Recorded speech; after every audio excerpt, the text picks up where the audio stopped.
Welcome to the new class. और ये धीरे धीरे हम दरअसल अब वो चीज़ कर रहे हैं इस चैप्टर में जो पेपर में आनी ही आनी। ठीक, अभी आया प्रकाश उत्सर्जक डायोड। प्रकाश उत्सर्जक डायोड का देखिए यहाँ पे कोई चित्र नहीं है और उसमें चित्र बनाने वाली कोई बात भी नहीं है। सिंपल सी बात है, ये चित्र बनाना भी चाहते हैं तो ये कोई फॉरवर्ड बायस अगर दिशक में लगा के इसको दिखा सकते हैं। इसमें क्या है कि स्वतः विकिरणों को उत्सर्जित करता है। अब इसकी जो फिलॉसफी है वो मैं आपको बता दूंगा, दो चार इसके नाम मैं बता दूंगा। इसमें थ्योरी क्या है कि भाई ये कैसे कैसे, इसके फ़ायदे क्या हैं। देखो इसके प्रॉफिट क्या हैं कि निम्न प्रचालन वोल्टता या अपेक्षाकृत कम शक्ति, खर्चा ये कम लेगा, वोल्टता ये कम लेगा। क्योंकि हम जानते हैं फॉरवर्ड बायस में भी अगर कोई डायोड चलता है तो वह 1 वोल्ट से कम पे ही चल जाता है। शीघ्र क्रिया, तुरंत क्रिया करेगा। जैसे बल्ब जलाएंगे एलईडी तुरंत जल जाएगी, स्विच ऑन करेंगे चल जाएगी। गर्म होने के लिए जो है कोई समय नहीं चाहिए। ठीक, उत्सर्जित प्रकाश की बैंड चौड़ाई 100 एंगस्ट्रम से 500 एंगस्ट्रम तक है, अथवा दूसरे शब्दों में यह लगभग एक वर्णी प्रकाश उत्सर्जित करता है, यानी एक ही रंग का प्रकाश भी चाहते हो तो मिल जाएगा। लंबी इसकी उम्र है, लंबी उम्र तक ये काम करता है। तीव्र आयन ऑफ होने की क्षमता, तीव्र ऑन ऑफ होने की क्षमता, तुरंत बंद खुल जाता है। ठीक है, कुल मिलाकर ये लैंपों से, जो ताप दीप्त लैंप हैं उनकी तुलना में बल्बों से ये अच्छी चीज़ है। ऊर्जा खर्चा कम है ना, वो सारी चीज़ें हैं। अब सवाल ये है कि यहाँ कितने एलईडी हैं, क्या है, ये तो बिल्कुल साफ सुथरा 2 लाइनों में लिख के आप तैयार कर लेंगे। That is the basic philosophy. क्या है इसके अंदर, ये चीज़ काम कैसे करती है वो मैं आपको बता देता हूँ, ये मैं समझा देता हूँ। दैट इज, देखो क्या होता है, इसका नाम लिख देते हैं पहले, प्रकाश उत्सर्जक डायोड। बड़ी इंपॉर्टेंट चीज़ है प्रकाश उत्सर्जक डायोड, क्योंकि इसकी जो कहानी है उसको जानना ज़रूरी है। अब देखिए, मान लीजिए डायोड कोई ऐसा प्रकाश या ऐसा विकिरण उत्पन्न करता है जो देखने में मदद नहीं करता, तो बेकार है। भाई विकिरण तो बहुत प्रकार का होता है। या फिर ऐसा विकिरण उत्पन्न करता है जो अल्ट्रा वायलेट है, एक्सरे टाइप है, वो नुकसानदायक भी है। समझ रहे हैं? तो कुल मिला के हमें कैसा चाहिए, वह प्रकाश जो लगभग लगभग वैसा हो जैसा देखने में काम आता है। तो देखने के लिए यानी दृश्य प्रकाश, अगर देखें तो दृश्य प्रकाश जो है वह किस तरंग दैर्घ्य का प्रकाश होता है, उसकी वेवलेंथ कितनी होती है। तो ये होती है 400 नैनोमीटर से लगभग लगभग 800 नैनोमीटर तक। ये मैंने नैनोमीटर में लिख दिया। अब मैं इसी चीज़ को एंगस्ट्रम में लिखता हूँ, 4000 एंगस्ट्रम से लगभग लगभग 8000 एंगस्ट्रम तक। ठीक, यहाँ पर जो है ये बैंगनी वाला है, अगर देखें तो ये बैंगनी का है लगभग लगभग, और ये लगभग लाल वाला है, लाल रंग वाला है। अगर इसके बीच में लाइट मिलती है, ठीक, तब तो फायदा है, तब तो लाइट मिलेगी, दिखेगा। ठीक, और इसके अलावा इधर उधर मिलती है तो फिर पता नहीं चलेगा, क्योंकि इससे कम हो गया तो नुकसानदायक है, इससे ऊपर होगा तो उसका फायदा नहीं है। कुल मिलाकर हमें इस तरह का प्रकाश देने वाला डायोड चाहिए। अब उसके लिए हम जानते हैं कि विद्युत ऊर्जा, जो विद्युत ऊर्जा है, ठीक, वह प्रकाश ऊर्जा में बदल जाए। प्रकाश ऊर्जा में वह बदल जाए, विद्युत ऊर्जा से प्रकाश ऊर्जा। विद्युत ऊर्जा से प्रकाश ऊर्जा बनाने के लिए हमें क्या करना पड़ेगा, परमाणु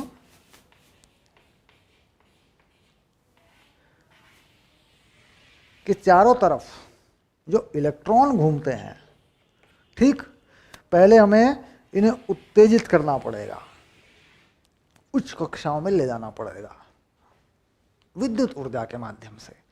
जब ये इलेक्ट्रॉन उच्च ऊर्जा कक्षाओं में चले जाएंगे तो ये कुछ समय के बाद अपनी कक्षाओं में लौटेंगे अपने आप, नेचुरली, स्वाभाविक रूप से अपनी उसी मूल अवस्था में लौटेंगे। तो जब ये इलेक्ट्रॉन मूल अवस्था में लौटेंगे तो ये फोटोन को उत्सर्जित करेंगे। तो ये फोटोन जो है प्रकाश के रूप में बाहर आएगा, तब ये इस विकिरण को या इस प्रकाश को उत्पन्न करेगा।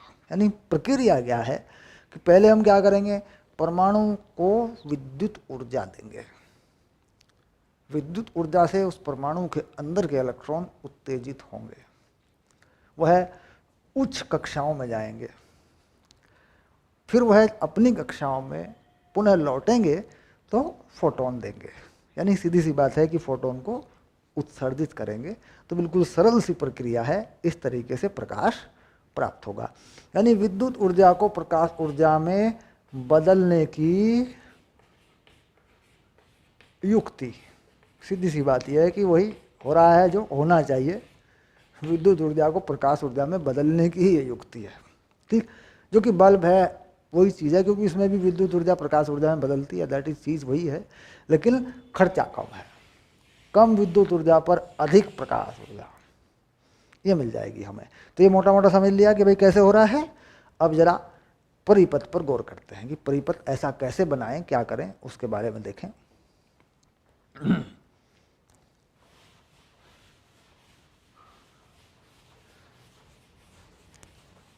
अब इसके अंदर की जो बिल्कुल कॉन्सेप्ट बात है, जो कॉन्सेप्चुअल थ्योरी है, जो कॉन्सेप्ट है इसके अंदर का एकदम सटीक, इसमें क्या हो रहा है उसको समझ लेते हैं।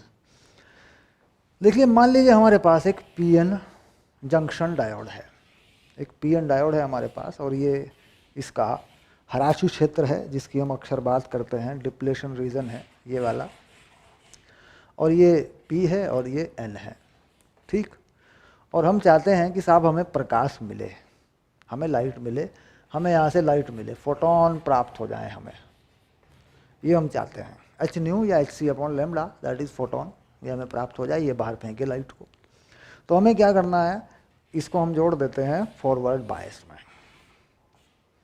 थोड़ा सा वोल्ट इसको दे देते हैं, और इसमें 1 मिली एम्पियर की धारा प्रवाहित कर लेते हैं। हम जानते हैं कि यहाँ बहुत ज़्यादा वोल्टेज देने की हमें ज़रूरत नहीं है।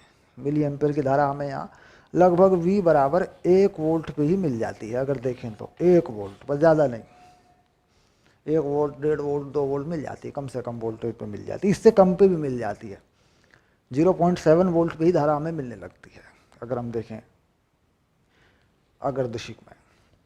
अब होता क्या है कि मान लीजिए इलेक्ट्रॉन इसमें इधर से निकल के इधर को जाता है सपोज, और ये इलेक्ट्रॉन यूँ आगे बढ़ता है। तो यहाँ इस इलाके में जो हराशी क्षेत्र है, कुछ इस तरह की इम्प्योरिटीज़ मिलाई जाती हैं या कुछ इस तरह की चीज़ें लगाई जाती हैं जिनकी वजह से इस इलेक्ट्रॉन के द्वारा वो ऊर्जा या उन परमाणुओं के इलेक्ट्रॉन उत्सर्जित हो जाते हैं जो इस यहाँ पर इसके पास का इलाका है। या फिर हो सकता है कि इसके ऊपर भी कुछ इस तरह की पेंटिंग कर दें या इस तरह का कोई पेंट मटेरियल लगा दें कि उसके अंदर के इलेक्ट्रॉन भी, मान लो यहाँ लगा दें कोई पेंट, इसके ऊपर कोई खास किस्म का लगा देते हैं, कोई बड़ी चीज़ नहीं है। तो ये इलेक्ट्रॉन देखिए, इलेक्ट्रॉनों पर बल लगाएंगे, ऊर्जा देंगे तो उनमें हलचल पैदा होगी, तो वह उत्तेजित होंगे। उत्तेजित होने के बाद वह अपनी मूल अवस्था में आएंगे तो विकिरण को बाहर फेंकेंगे, ठीक। तो कुल मिला के ये जो इलेक्ट्रॉन है इसकी विद्युत ऊर्जा कहीं ना कहीं प्रकाश ऊर्जा में बदल जाएगी, ये है। अब बात आती है कि रंगों के लिए क्या करें साहब, किस किस तरह के रंग प्राप्त किए जा सकते हैं। देखिए, यहाँ पर हम जिस तरह का रंग चाहते हैं अगर देखा जाए उसी तरह का हम बना सकते हैं। डिपेंड करता है कि वह धातु या वह पदार्थ किस तरह के इलेक्ट्रॉन देता है।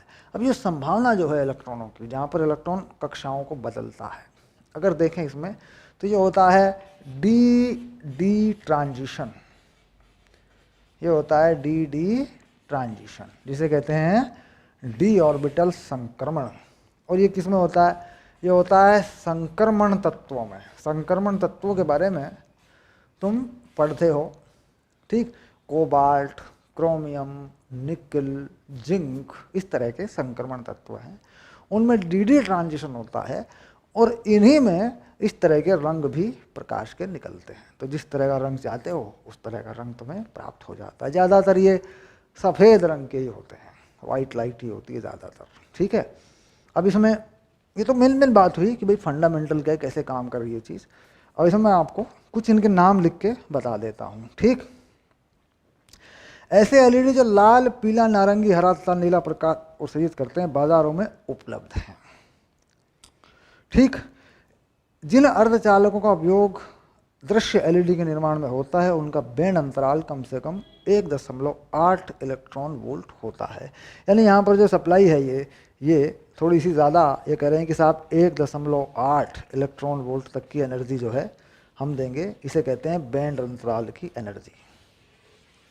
ठीक, ये देते हैं 1 वोल्ट पर चल जाता है तो दैट इज़ की ये थोड़ी ज़्यादा देनी पड़ेगी आपको, 1 वोल्ट से ज़्यादा, क्योंकि 1.8 के बैंड अंतराल पर ये चलता है। थोड़ा ज़्यादा दे देंगे तो एनर्जी मिल जाएगी, दैट इज़ ठीक। लेकिन पीएन को अगर दिशिक में चलाने के लिए ये बोलता है, थोड़ा ज़्यादा दे देंगे तो ये उत्तेजित होने लगेगा। ठीक, जिन अर्धचालकों का उपयोग इतने अंतराल इतना होना चाहिए, दृश्य प्रकाश का स्पेक्ट्रम परीक्षण इतना होता है। यह अर्धचालक गैलियम आर्सेनाइड फॉस्फाइड का उपयोग विभिन्न वर्णों में किया जाता है। Gallium arsenide phosphide 1.9 electron volt पर है। तो नाम दिया इन्होंने एक, गैलियम के 2 दिए हैं इन्होंने, इसका नाम जरूर लिख लेना पे, अपनी जनरल नॉलेज के लिए बना लेना, गैलियम और आर्सेनाइड। और ये है कि नीचे नंबर है 0.6, ये संयोजकता नंबर है, दशमलव में लिखा हुआ है। तुम मानोगे सर ये दशमलव में कहाँ से आ गया ठीक, और ये फॉस्फाइड के लिए ये है 0.4, एक तो है ये। ठीक, एक और है इसमें नंबर बदल देगा ये जो है एक x के पदों में भी लिखा हुआ है साहब, x जो है ये दोनों नंबर एक्चुअली इनका योग 1 होता है। यानी गैलियम आर्सेनिक 1 - x और साहब फॉस्फाइड में x, ये है। तो ध्यान रहे, कॉन्सेप्ट तैयार है, इन दोनों का टोटल 1 होती है। x है तो ये 1 - x है। ठीक, ये गैलियम है। तो ये कुल मिला के तो गैलियम में गैलियम आर्सेनाइड दोनों ही दरअसल ये वो हैं अपद्रव्य जो सिलिकॉन में, जर्मेनियम में मिलाए जाते हैं। ठीक, और ये भी उसी ग्रुप का, फॉस्फाइड या फॉस्फेट भी उसी ग्रुप का एलिमेंट है। ठीक, जिसमें ये होता है। ठीक,